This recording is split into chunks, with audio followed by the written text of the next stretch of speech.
క్రీస్తు పరిశుద్ధ నామమున చేరి వచ్చిన మీ అందరికీ నా శుభాభివందనములు. Good morning everybody. ఈ దినము కొరకై ఏర్పాటు చేయబడిన వాక్య పాఠము పేతురు వ్రాసిన మొదటి పత్రిక 5వ అధ్యాయము 8-9 వచనాలు చదువుతున్నానండి. పేతురు మొదటి పత్రిక 5వ అధ్యాయము 8-9 వచనములు. నిబ్బరమైన బుద్ధి గలవారై మెలకువగా ఉండుడి. మీ విరోధి అయిన అపవాది గర్జించు సింహము వలె ఎవరిని మృంగుదునా అని వెదకుచూ తిరుగుచున్నాడు.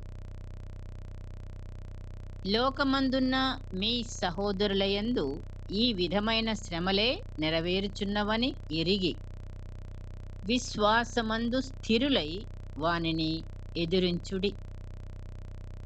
దేవుడు తన పరిశుద్ధ వాక్కులు మనందరి హృదయములలో ఫలింపజేయునుగాక. మన అంశము 3వ వారంలోకి వచ్చాము. మొదటిగా మరి 2 కూడా మనం చూసుకున్నాము. మన అంశం గెలుపు ఓటమిలు కదా. సో విశ్వాసము నందు జీవించుట ద్వారా మనకి సక్సెస్. రెండవదిగా విశ్వాసమును బట్టి నిలిచి ఉండుట ద్వారా జయం కదా. ఈనాడు విశ్వాసము వలననే మనము నడుచుకొనుట వలన 2వ కొరింథీ పత్రికలో కూడా చూసాం మనం ఆల్రెడీ. 2వ కొరింథీ పత్రిక 5వ అధ్యాయము 6వ వచనం చూస్తే 5-6వ వచనం.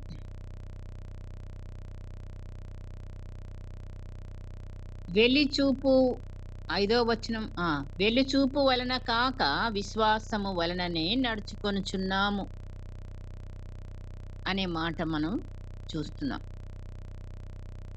నడుచుకోవడం కూడా ఎలా నడుచుకోవాలి? మనము విశ్వాసం వలననే నడుచుకోవాలి. ఎప్పటి వరకు, ఎప్పటి నుంచి? దేవుణ్ణి నమ్మిన దగ్గర నుంచి కూడాను మనము ఈ లోకంలో విడిచి వెళ్ళేదాకా కూడా మనం అదే నడక నడవాలి. మరి తొట్టిల్లుతుంటాము, మన పాదాలు అనేక సార్లు తొట్టిల్లుతూ ఉంటాయి, జారుతూ ఉంటాయి, పడిపోతూ ఉంటాం. కానీ పడిపోనివ్వడు దేవుడు, లేపుతా ఉన్నాడు. లేపి మళ్ళీ అదే బాటలో నడిపించుకుంటూ వస్తున్నాడు. చివరి వరకు కూడా ఏమి ఉండాలి? విశ్వాసమే ఉండాలి. విశ్వాసము, నిరీక్షణ, ప్రేమ 3 ముఖ్యమని పౌలు గారు చెప్తారు కదా. మరి మొదటిది విశ్వాసం. సో క్రైస్తవ జీవితానికి ప్రారంభం విశ్వాసమే, కొనసాగింపు విశ్వాసమే, ముగింపు విశ్వాసమే.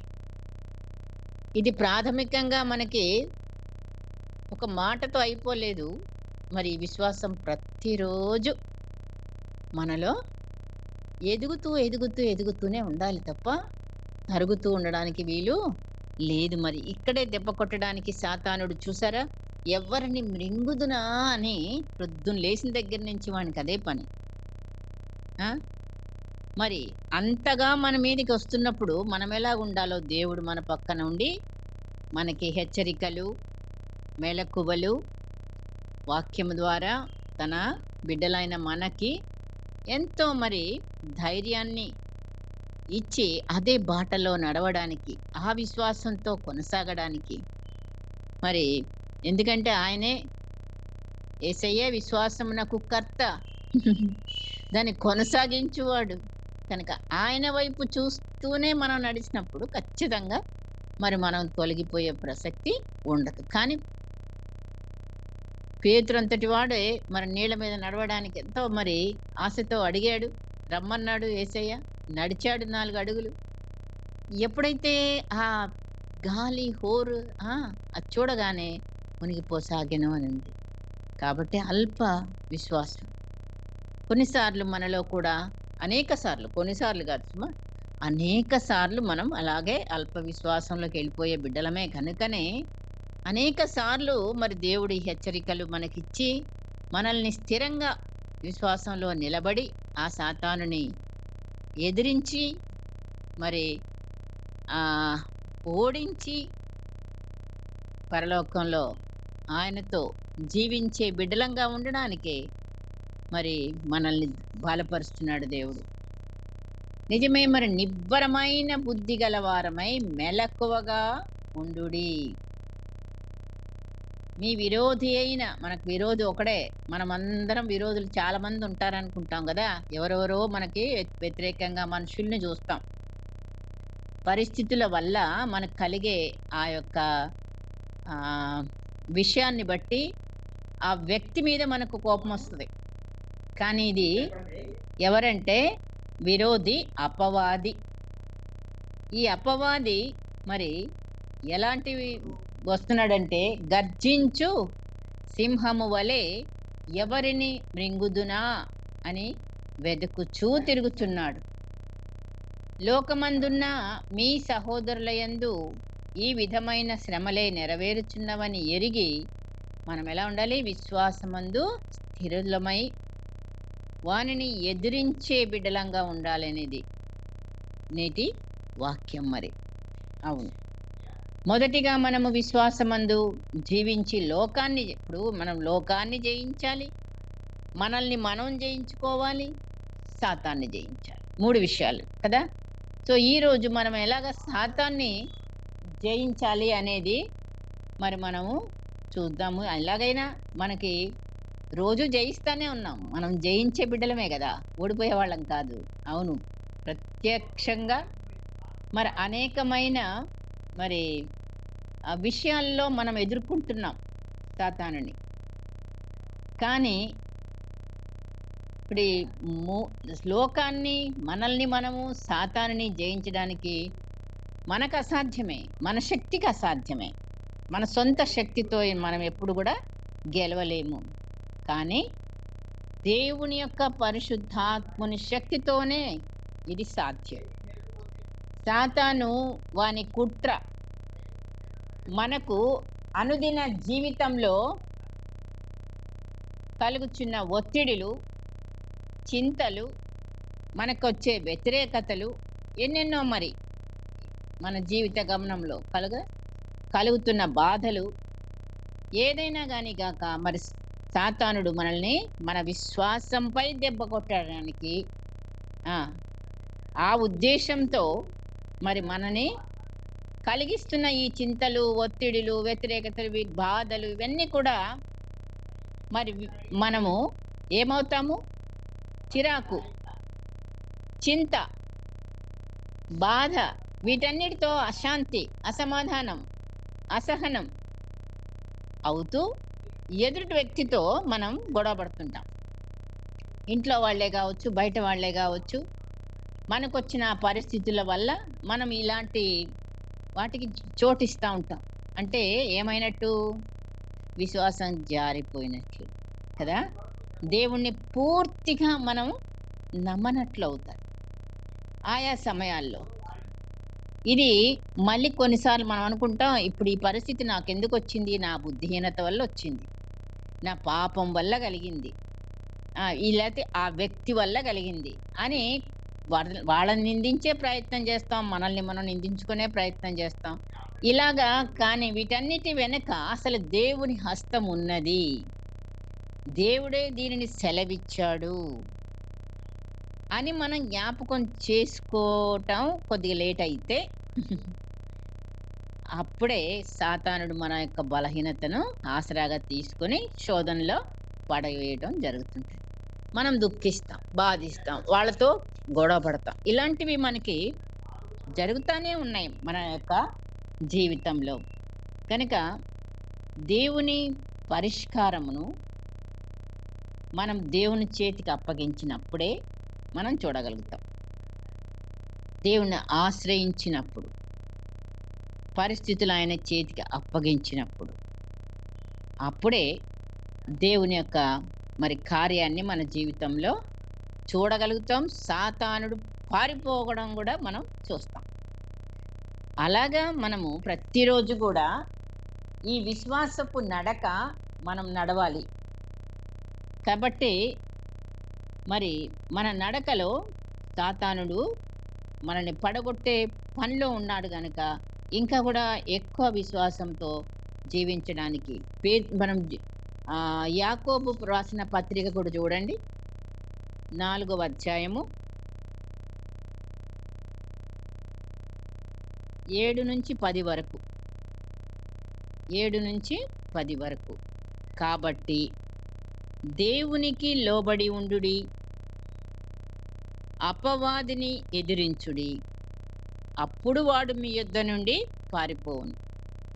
దేవుని యొద్దకు రండి, అప్పుడు ఆయన మీ యొద్దకు వచ్చును. దేవుని యొద్దకు రండి, అప్పుడు ఆయన మీ యొద్దకు పాపులారా, మీ చేతులను శుభ్రపము చేసుకొనుడి. ద్విమనస్కులారా, మీ హృదయములను పరిశుద్ధ పరచుకొనుడి. వ్యాకులపడుడి, దుఃఖపడుడి, ఏడువుడి. మీ నవ్వు దుఃఖమునకును, మీ ఆనందము చింతకును మార్చుకొనుడి.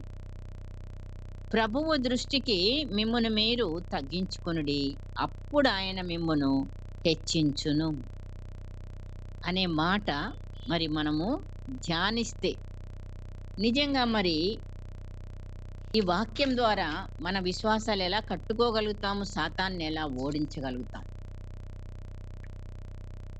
5 విషయాలు యాకోబు గారు మనకు తెలియజేస్తున్నాడు. ఒకటేంటండి? దీనులకు ఆయన కృప అనుగ్రహించును. యేసయ్య అంటున్నాడు, రండి నేను మీకు విశ్రాంతి కలుగజేస్తున్నా అంటున్నాడు కదా. మత్తయి సువార్త 11:29 మనకు కంటత. నేను సాత్వికుడను, దీన మనస్సు గలగవాడను గనుక మీ మీద నా కాడి ఎత్తుకొని నా యొద్ద నేర్చుకొనుడి. ఆ యొక్క సాత్వికతను, దీన మనస్సు మనకి ఎక్కడి నుంచి వస్తుంది? ఓన్లీ యేసయ్య దగ్గర నుంచే రావాలి. అవును, అది మనకు ఉంటే ఆ దీన మనస్సు గలవారికి ఆయన కృప అనుగ్రహిస్తాడు అనే మాట. ఆయన ఎందుకంటే అహంకారులను ఎదిరించి దీనులకు కృప అనుగ్రహించును. కాబట్టే దేవునికి మనం ఏమై ఉండాలి? లోబడి ఉండాలి. అపవాదునికి ఎదిరించాలి. నిజమే, అప్పుడు వాడు మన యొద్ద నుండి పారిపోతాడు. ఎదిరించకపోతే, భయపడితే శుభ్రంగా మనలోకి, మన ఇంట్లోకి వచ్చి తిష్ట వేస్తాడు. మనకున్న ఆ కొద్దిపాటి విశ్వాసం కూడా పోగొట్టే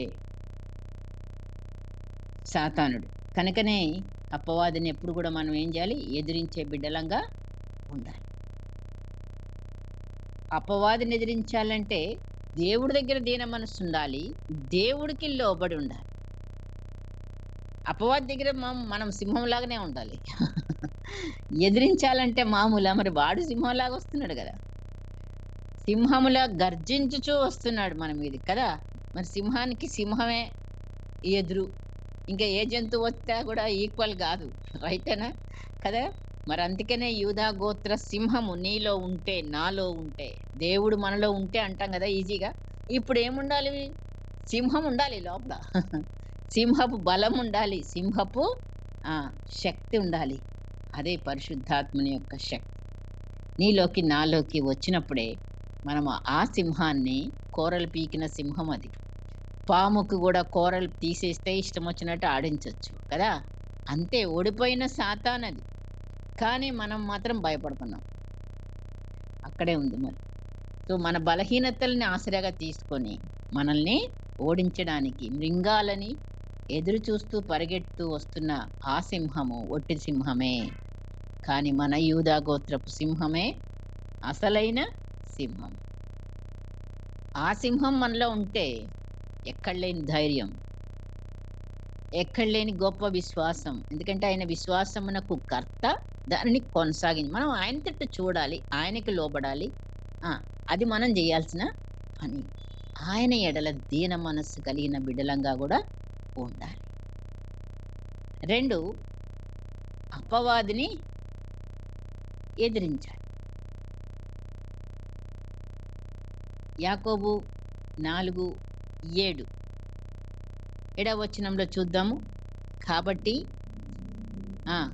దేవునికి లోబడి ఉండుడి, అపవాదిని ఎదిరించుడి. అప్పుడు వాడు మీ యొద్ద నుండి పారిపోను. ఎలాగా ఎదిరించుతాము? నిబ్బరమైన బుద్ధి గలవారముగా మన చింత యావత్తు ఆయనపై వేసి మెలకువగా ఉండుట ద్వారా, మెలకువ అంటే నిద్రలేమేసి కళ్ళు తెరిచి చూడటమా? ప్రార్థన.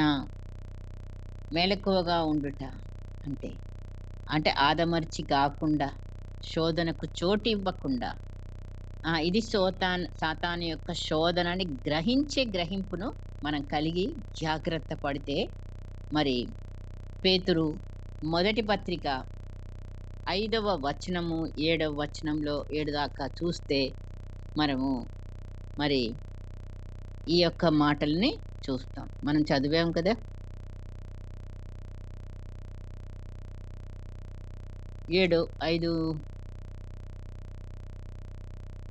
5 నుంచి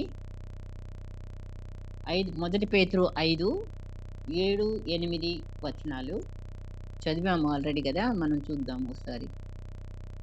ఆయన మిమ్మును గూర్చి చింతించుచున్నాడు గనుక మీ చింత యావత్తు ఆయన మీద వేయుడి. మీ చింత యావత్తు చదవలేదు, 7వ వచనము చదువుతున్నా ఇప్పుడు. ఆయన మిమ్మును గూర్చి చింతించుచున్నాడు. మనమేమో చింతపడుతుంటాం, కానీ ఆయన మనల్ని గురించి చింతిస్తున్నాడు గనక మన చింత ఆయన మీద వేసే బిడ్డలంగా ఉండి, నిబ్బరమైన బుద్ధి గలవారై మెలకువ, విరోధి అయిన అపవాది గర్జించు సింహం వలె మిరింగుదున తిరుగుచున్నాడు గనక మనం ఆయనను ఎదిరించే బిడ్డలంగా ఉండడానికి మెలకువ కావాలి, నిబ్బరమైన బుద్ధి కావాలి. మనం చింతపడాల్సిన అవసరం లేదు అని మనము గ్రహిస్తే చాలు. అప్పుడు మనము శోధనలో పడిపోకుండా జాగ్రత్త పడేవాళ్ళంగా ఉంటాం. మరి ఎదిరించి జయించేది ఎలాగా చెప్పాడు కదా పౌలు గారు, మనకు తెలిసిన విషయమే. ఎఫెసీ 6 మరి 10 నుండి చూస్తే 18 వరకు కూడా అందులో మరి మనం ధరించాల్సింది ఏంటి బాగా తెలిసిన వాక్య భాగం. అపవాదిని వాని తంత్రములను ఎదిరించుటకు శక్తిమంతుల మగునట్లు సర్వాంగ కవచం, అన్ని అంగాలకు కూడా కవచం కదా. నడుముకి సత్యం అనే దట్టి, మరి సమాధాన సువార్తవలనైన పాదాలకు జోడు. సో ఇవన్నీ మనకు బై హార్ట్. ఇలాగా మనము ఈ యొక్క సర్వాంగ కవచాన్ని ధరించినప్పుడు, ఇవన్నీ ధరిస్తూ ఇవన్నీ కాక ఒక మాట ఉంటుంది అక్కడ, విశ్వాసం అనే డాలు పట్టుకుంటేనే తప్ప దుష్టుని యొక్క అగ్ని బాణములు మనం ఆర్పలేము. ఇక్కడ మనం విశ్వాసానికి ప్రాముఖ్యతనిస్తున్నాము, అందుకనే ఆ మాటని ఎక్కువగా పలుకుదాం. అవన్నీ కూడా అవసరమైనవి. రక్షణ శస్త్రము, వాక్యం అనే ఖడ్గము, ఆత్మ ఖడ్గము, ఇవరి ప్రార్థన, వీనన్నిటినీ కూడా ఇవన్నీ గాక విశ్వాసం అనే డాల్ అనే మాట అక్కడ రాయబడింది. దుష్టుని అగ్ని బాణములను మనం ఆర్పాలంటే బాణాలు వేస్తానే ఉంటాడు. ఏ బాణాలండి? మామూలు బాణాలు కూడా కావు, అగ్ని బాణాలట. సో పట్టుదలతో ఆత్మ ఖడ్గము వాక్యం, ఆత్మ ప్రార్థన కలిగిన వారంగా మనం ఈ యొక్క అపవాదిని ఎదిరించే శక్తిని మనం కలిగి మనం నడవాలి కదా. విశ్వాస జీవితంలో ఎవ్రీడే ఈ యొక్క సర్వాంగ కవచం ధరించుతూనే పోవాలి. ఏ ఒక్క రోజో కాదు, స్కిప్ చేయడానికి వీలు లేదు. ఎందుకంటే అవి లేకపోతే ఖచ్చితంగా మరి సాతానుడు బాణం ఎక్కడో దగ్గర మనకి తగులుతుంది. మరి మూడవదిగా యాకోబు పత్రిక 4వ అధ్యాయము 8వ వచనం, దేవుని యొద్దకు రండి, అప్పుడు ఆయన మీ యొద్దకు వచ్చును. పాపులారా, మీ చేతులను శుభ్రము చేసుకొనుడి. ద్విమనస్కులారా, మీ హృదయములను పరిశుద్ధపరచుకొనుడి. సో ఇప్పుడు 2 విషయాలు చూసాము. అపవాదిని ఎలా ఎదిరించాలో. మొదటగా మనకు కావాల్సింది దీన మనస్సు, దేవునికి లోబడుట. హ్మ్. అప్పుడే మరి మనం దేవుని అధికారానికి లోబడ్డప్పుడు, మన సమస్యలు ఆయన చేతికి అప్పగించినప్పుడు, విధేయతతో వెంబడించడం మొదలుపెట్టినప్పుడు, ఆయన మనలోని నుండి పోరాటం జరుగుతుంది. మనం పోరాడేది మనుషులతో కాదని అంటాడు మరి ఎఫెసీలో చూస్తే మనం కదా. మామూలుగా మనం అనుకుంటాం పోరాడుతున్నాం వాళ్ళతో వీళ్ళతో అని, ఎదురుగుండున్నోళ్ళని మాత్రమే చూడగలుగుతున్నాం. కానీ ఆకాశ మండలములలో నుంచి కూడా మనతో బాణాలు పడతా ఉంటాయి. సో ఇవన్నిటినీ కూడా జయించాలంటే, జయించటం ఒక్కటే కాదు, మనం నడవాలి జీవితాంతం కూడా విశ్వాసంతో. కాబట్టి వాడిని ఎదురిస్తూనే మనం దీన మనసు దేవునికి కలిగి ఉండటంతోనే, మరి మూడోదిగా మన చేతులు శుభ్రం చేసుకోమంటున్నాడు, హృదయమును పరిశుద్ధపరచుకోమంటున్నాడు. అవును, అంటే పరిశుద్ధమైన జీవితాన్ని జీవించుట. దేవునికి తగ్గ బిడ్డలంగా, దేవుడు పరిశుద్ధుడు, మరి మనం కూడా పరిశుద్ధమైన బిడ్డలంగా, దేవుని తట్టు తిరిగిన వారంగా, అప్పుడు మన తట్టు ఆయన తిరుగుతాడు అని ఉంది కదా వాక్యం. మనం ఎప్పుడైతే ఆయన తట్టు తిరిగితే దేవుడు మన తట్టు తిరిగే దేవుడు. మనం ఆయన తట్టు తిరగటం ఎలాగా? మనం పశ్చాత్తాపంతో తిరుగుతాం. అవును, కన్నీటితో తిరుగుతాం, ఆయన ఆజ్ఞలను పాటిస్తూ తిరుగుతాం, ఆయనకి మాట ఇస్తూ తిరుగుతాం కదా. అవును, ప్రభు ఇంకెప్పుడు మళ్ళీ ఇలాంటివి నేను చెయ్యను. సో ఆజ్ఞ అతిక్రమమే పాపం. పాపం అంటే ఏంటో అంటానికి కాదు, మనకు తెలుసు. చిన్న మాట దేవుడు చెప్పిన దాన్ని ఉల్లంఘిస్తే అది పాపమే. మనం ఏం పాపం చేయట్లేదు అనుకుంటాం. మేజర్ పాపాలు చూసి కొన్ని, ప్రతి చిన్నది కూడా పాపం కిందనే కనబడుతుంది మనకి. హృదయ శుద్ధి గలవారు ధన్యులు, వారు దేవునిని చూచెదరు. అవును, హృదయాన్ని శుద్ధపరచుకోవడం ప్రతిరోజు వాక్యం చేత, యేసయ్య రక్తం చేత మనం కడగబడే బిడ్డలంగా కడగబడుతూ ప్రతిరోజు మన చేతులు మరి ఏ పాపాల జోలికి వెళ్లకుండా, ఏది ముట్టుకోకుండా, మరి మన ఆలోచనలు, మన తలంపులు, మన మాటలు, మన క్రియలు అన్నీ కూడా ఎలా ఉండాలి? యేసయ్య రక్తంలో కడగబడినప్పుడే పరిశుద్ధంగా ఉంటాయి. శుద్ధీకరించబడిన మనస్సాక్షి, హెబ్రీ పత్రికలో ఉంటది కదా, 9వ అధ్యాయం 14వ వచనం, నిర్జీవ క్రియలు విడిచి మంచి మనస్సాక్షి, క్రీస్తు రక్తంలో కడగబడిన మనస్సాక్షి. అంతేనా? పేతురు రాసిన 2వ పత్రిక 3వ అధ్యాయము 14వ వచనం చూస్తే, ప్రియులారా, వీటి కొరకు మీరు కనిపెట్టువారు గనుక శాంతము గలవారై ఆయన దృష్టికి నిష్కళంకులుగాను నిందారహితులుగాను కనబడినట్లు జాగ్రత్త పడుడి. దేవుని దృష్టికి మనం ఎలా ఉండాలి? నిష్కళంకులుగా, నిందారహితులంగా జాగ్రత్త కలిగి మనం ఉండాలి. దేవుని దృష్టికి, దేవుని చేతిలో మనం వాడబడాలి. మరి ఆయన పరిశుద్ధుడు కదా, ఆయన ముట్టుకునేటివన్నీ పరిశుద్ధత సంతరించుకుంటాయి. మనం ఆయన చేతికి మనం అప్పగించుకున్నప్పుడు అంటే మనల్ని ఆయన పరిశుద్ధపరిచి వాడుకుంటాడు. మంచి కార్యాలకి, దేవుని కార్యాలకి మనం ఎక్కడైనా వాడబడాలి. ఒక యజమానుడితో వాడబడాలి. అంటే మన యజమానుడు యేసయ్య, మరి ఆయన పరిశుద్ధుడు. ఆయన చేతిలో మనం వాడబడటానికి, మన జీవితాలు పరిశుద్ధంగా ఉన్నప్పుడే మనం వాడబడటానికి ఆయన అంగీకారం ఉంటుంది. అందుకని మన హృదయాలు, మన చేతులు, మరి అవును, చేతులతో చాలా పనులు చేస్తాం కదా. మరి ఏది ముట్టుకున్నా కూడా మలినం అవుతాయి చేతులు. అట్లాగే మరి ఆ రకమైన మలినాల నుంచి మనము దూరంగా లంచం తీసుకోవడం గానీ, ఈ లంచం ఇవ్వడాలను గానీ, తర్వాత మరి ఇంకా ఎన్నెన్ని రకాలుగానో చేతులు పనిచేసి ఆ కార్యాన్ని నెరవేర్చడానికి మరి రకరకాల తప్పుల్లో పడడానికి చేతులు ఉపయోగపడతా ఉంటాయి. మంచి కార్యాలకి ఉపయోగపడతాయి. చెడు కార్యాలకు కూడా. కాబట్టి జాగ్రత్తగా మరి ఇచ్చిన అవయవాలను ఆయన మహిమార్థమై మనం వాడబడితే, మరి మనం గూడా పరిశుద్ధమైన బిడ్డలంగా, వాడబడే బిడ్డలంగా ఆయన చేతిలో ఉండాలి.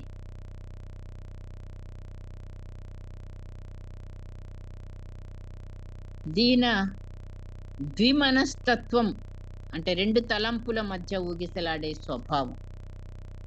ద్విమనస్కులుగా ఉండకండి అనని వాక్యం చెప్తుంది గదా! ద్విమనస్కులు. మనకు అనేక సార్లు ఈ 2 మనస్తత్వాలు పోటీ పడతా ఉంటాయి. అవుతాయా? కాదా?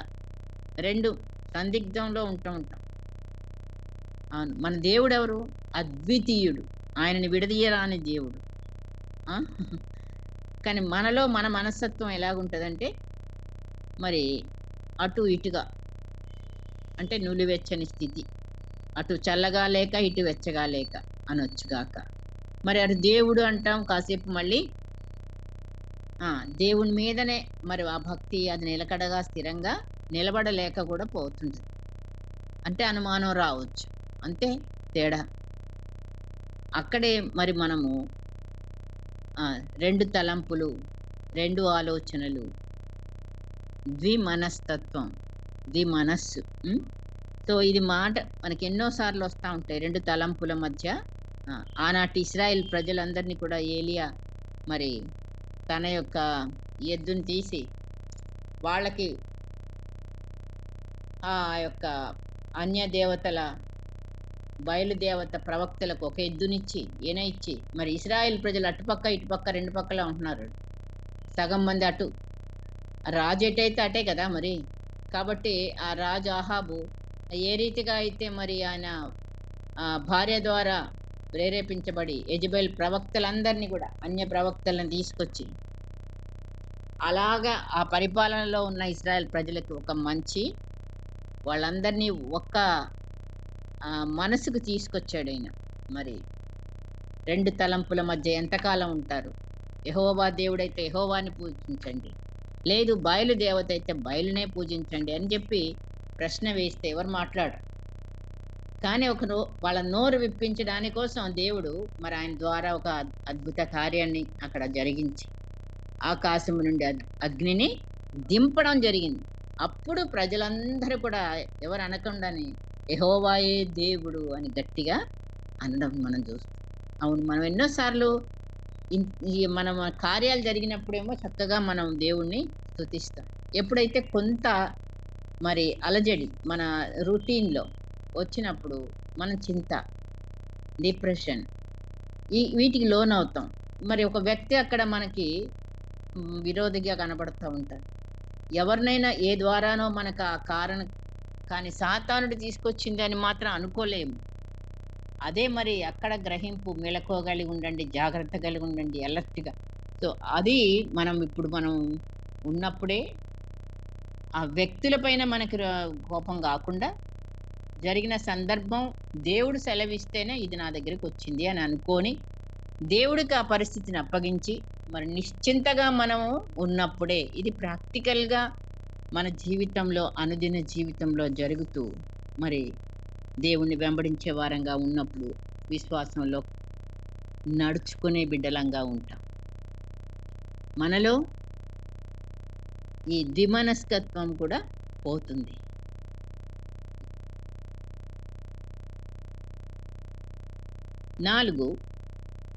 నాలుగవ యాకోబు పత్రిక 4వ అధ్యాయం 9వ వచనం చూద్దామా?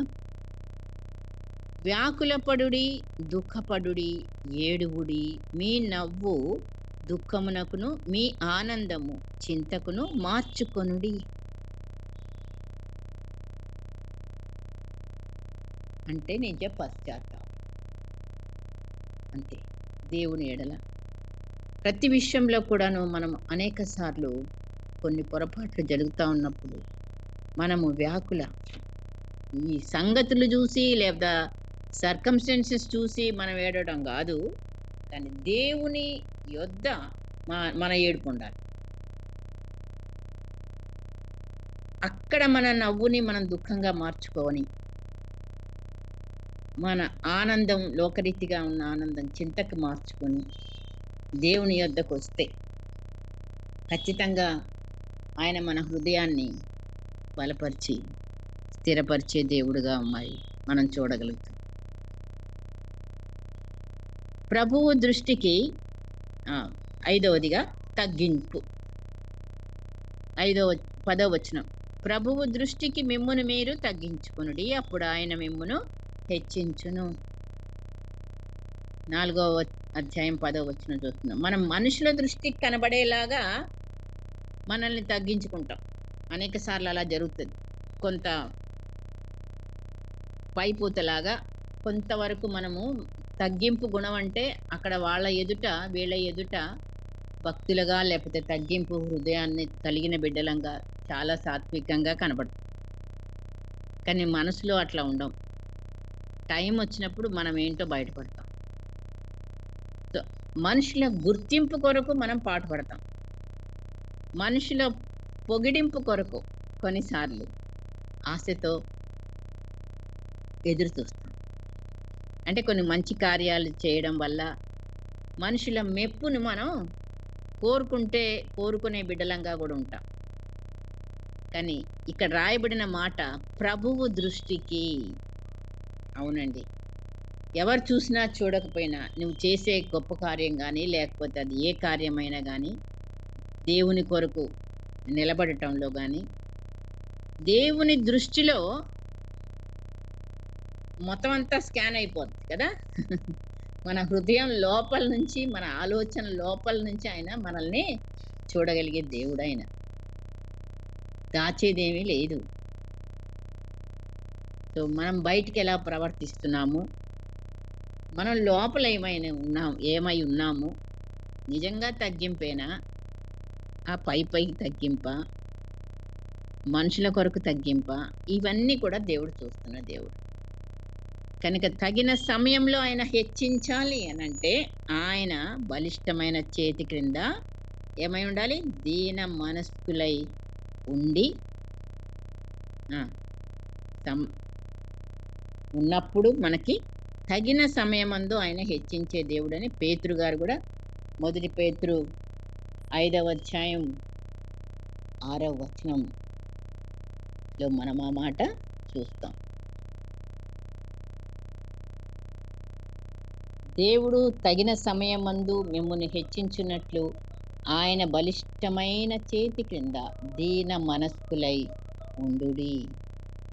అవును, మనం అట్టి దీన మనస్సు కలిగి ఆయన దృష్టికి దీనత్వం కలిగి ఉన్నామా లేదా ఓన్లీ మనుషుల కొరకే పాటుపడుతున్నామా?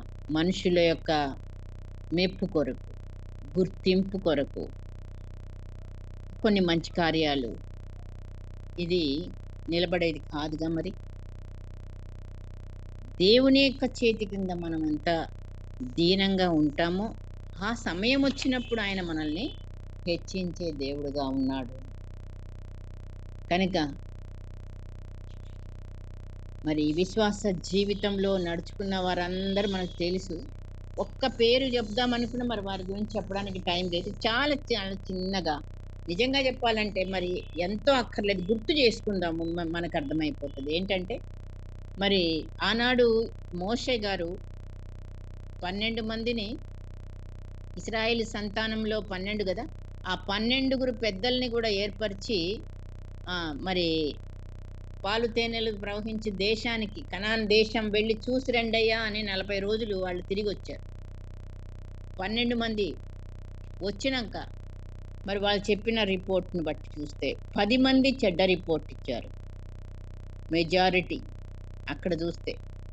కానీ ఉన్న 2 యెహోషువ, కాలేబు, ఆ 2 మాత్రం తమ బట్టలు చింపుకొని మరి వీళ్ళకి వ్యతిరేకంగా, లేదు దేవుడు మనల్ని ఖచ్చితంగా జయమిస్తాడు, మనం గెలుస్తాము అని వాళ్ళు ఎన్ని చెప్పినా సరే ఈ 10 మంది మెజారిటీ ఉన్నారు గదా! వాళ్ళందరూ గూడా ఇశ్రాయేల్ ప్రజల యొక్క మనసుల్ని భయపెట్టి ఆ!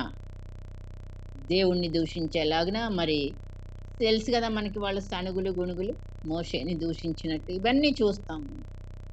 ఆ 10 మంది చనిపోయారు. వీళ్ళిద్దరే బ్రతికారు. వీళ్ళిద్దరే మరి కనాన్‌లో ప్రవేశించారు. అందులో కాలేబు మరి ఎలా వెంబడించాడో ఆయనకున్న ధైర్యం, విశ్వాసములో ధైర్యం.